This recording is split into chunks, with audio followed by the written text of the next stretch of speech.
So the 5 primary retirement regrets are things that were ran by Lincoln Financial Group. They came up with this study and they found that the number one regret, in no particular order of the 5, is not having a written plan. The second regret is not having an income plan. The third regret was not having a tax plan. The fourth regret was not having a plan for medical or long-term care expenses. And the fifth was that we didn't retire sooner. Those are the big 5. I'm going to break those down individually for everyone at home so they can kind of get their hands around this. The first one is not having a written plan. Shockingly, only 18% of retirees have a written plan, and 42% of retirees have no plan at all.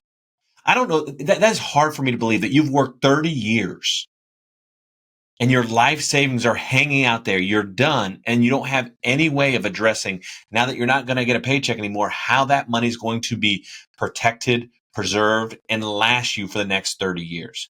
But that's obviously a regret for a lot of folks that probably get into it and they're anxious. They don't do enough stuff. And it's not that people go and don't have a plan and run out of money, Randy. They end up not spending any of their plan because they're not comfortable in what they can spend to enjoy their retirement. So that first one is a big one for me because it causes people not to enjoy their retirement. It's the opposite. By putting it on paper, it frees you to spend and enjoy more of your retirement dollars. The second one is I didn't have an income plan. Now, this is very similar. It ties a little bit to the first one. I didn't have an income plan. Shockingly, 68% of retirees do not have a budget for their anticipated income and expenses in retirement, which is shocking when you really think about it. This is according to Fidelity Investments. And when you think that through, the only way to kill fear, to kill anxiety, to not take on too much risk is to have a budget. Right. Every company has it. You need to treat your personal finances, your life savings like your very own company. And you got to have a budget.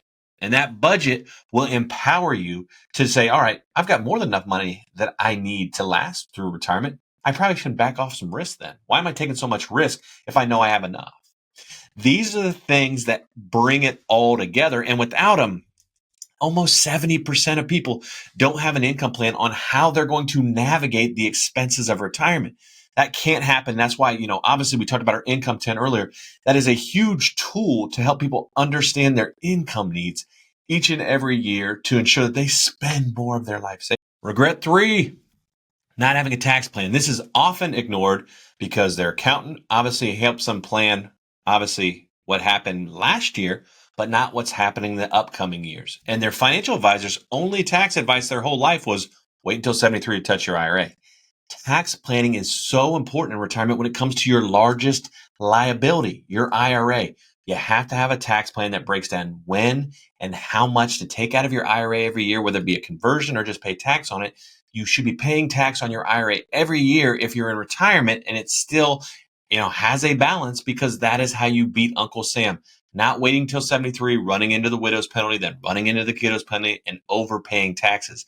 You need to have that mapped out using a team of CPAs and obviously, hopefully empowering you to spend the money that you're taking money out of in your retirement accounts. And fourth, obviously a plan for long-term care. This is where obviously I came in as an estate planning and elder care law attorney.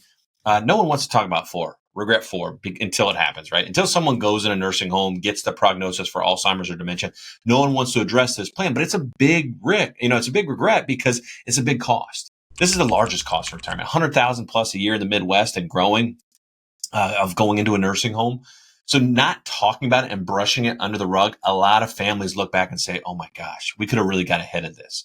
We have things like asset protection trusts in the Midwest now, where you can actually move your home, different assets, different investments. And if they're outside of your name for a certain number of years, you get the tax benefits of still having it be part of your taxable estate, but you get the protection from the nursing home. These are huge parts. It's why a long-term care compass is part of every roadmap we build at Golden Reserve, because it's that important. It's the largest risk and it's always overlooked because no one ever thinks they're going in a nursing home. But I challenge everyone, don't think about planning to go in the nursing home. Think about it. What happens if I go in a nursing home? Because you have homeowners insurance and you don't plan for your house to burn down, but you still have the insurance.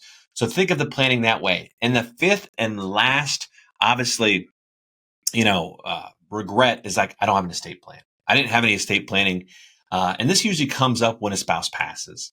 A lot of times a spouse passes and the burden shifts to the surviving spouse. And they're like, I don't know what they'd want. Should we give it to the grandkids? Should we give it to the kids? Who should the healthcare power of attorney, financial power of attorney, executor, trustee? Do I need a trust? All of these things become overwhelming because they weren't planned ahead of time.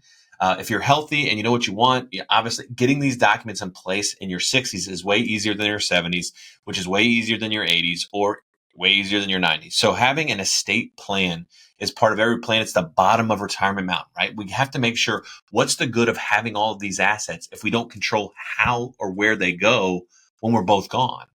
And a lot of times they can do more harm than good if we don't have a good system of transferring. They can divide families because people are bereaved and they're fighting.